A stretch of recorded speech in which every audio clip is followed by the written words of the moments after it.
श्री नंद वृंदावनी, हर क्षण सेवा की ओर। नीम करोली बाबा और LSD, आध्यात्मिक शक्ति बनाम मनोवैज्ञानिक प्रभाव। 1971 में बाबा के अमेरिकी भक्त रामदास डॉक्टर रिचर्ड अल्पर्ट, जो हार्वर्ड विश्वविद्यालय में मनोविज्ञान के पूर्व प्रोफेसर थे, अपनी पुस्तक बी हेयर नाउ में बाबा के अपने ऊपर पड़ने वाले प्रभाव का वर्णन करने में सफल रहे। जब रामदास पहली बार भारत आए तो वे अपने साथ LSD लेकर आए थे, इस उम्मीद में कि वे किसी ऐसे व्यक्ति को ढूंढ पाएंगे जो इन पदार्थों के बारे में पश्चिम की तुलना में अधिक समझ रखता हो। नीम करोली बाबा से मिलने के बाद रामदास ने सोचा कि बाबा इन पदार्थों के बारे में पूछने के लिए आदर्श व्यक्ति होंगे। अगले दिन बाबा जी ने रामदास से पूछा कि क्या उनके पास कोई सवाल है, लेकिन रामदास पिछली रात का अपना सवाल भूल गए थे और उन्होंने जवाब दिया कि उनके पास कोई सवाल नहीं है। यह सुनकर बाबा जी थोड़े नाराज हुए और पूछा, दवा कहाँ है?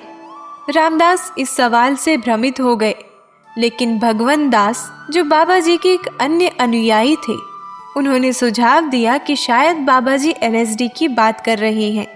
रामदास ने अपनी कार से LSD की बोतल निकाली और गोलियां अपने हाथ में डाल ली।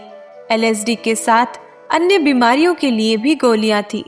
बाबा जी ने हर गोली के बारे में पूछा कि क्या ये शक्तियां देती हैं? रामदास ने जवाब दिया कि ये शक्तियां नहीं देती।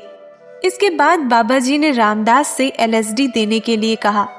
रामदास ने बाबा जी की हथेली पर एक गोली रखी, फिर 2 और गोलियां, जो कुल मिलाकर 900 माइक्रोग्राम की थी। बाबा जी ने सारी गोलियां अपने मुंह में डाल ली। रामदास हैरान और उत्सुक थे कि अब क्या होगा, लेकिन कुछ भी नहीं हुआ। बाबा जी ने केवल रामदास को देखकर हंस दिया। 3 साल बाद जब रामदास दोबारा भारत आए तो बाबा जी ने उनसे पूछा कि क्या उन्होंने पिछली बार उन्हें कोई दवा दी थी, तो रामदास ने जवाब दिया कि हाँ, उन्होंने दी थी। बाबा जी ने फिर से पूछा कि क्या उन्होंने वह दवा खाई थी। रामदास ने संदेह जताया कि शायद बाबा जी मजाक कर रहे हैं। फिर बाबा जी ने पूछा कि क्या उनके पास और योगी दवा है। रामदास ने थोड़ी सी LSD निकाली और बाबा जी को दे दी। बाबा जी ने 4 गोलियां ली, जो कुल 1200 माइक्रोग्राम की थी। फिर भी कुछ नहीं हुआ। बाबा जी ने आंखें घुमाते हुए और मुंह खोलते हुए पागल होने का नाटक किया, लेकिन यह सब सिर्फ एक अभिनय था। इसके बाद बाबा जी ने रामदास को बताया कि इन दवाओं का उपयोग पहले कुल्लू घाटी में किया जाता था, लेकिन योगियों ने उस ज्ञान को खो दिया है। उन्होंने समझाया कि इन दवाओं का उपयोग उपवास के साथ किया जाता था, और यदि इनका कोई प्रभाव नहीं होना है तो मन को पूरी तरह से भगवान पर केंद्रित करना चाहिए।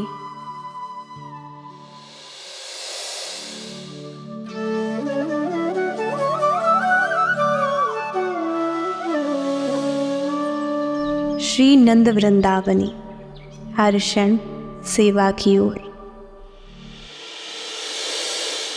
ऐसी और आध्यात्मिक वीडियो देखने के लिए हमारे चैनल को सब्सक्राइब करें और नई वीडियो सबसे पहले देखने के लिए नोटिफिकेशन बेल दबाएं। राधे राधे।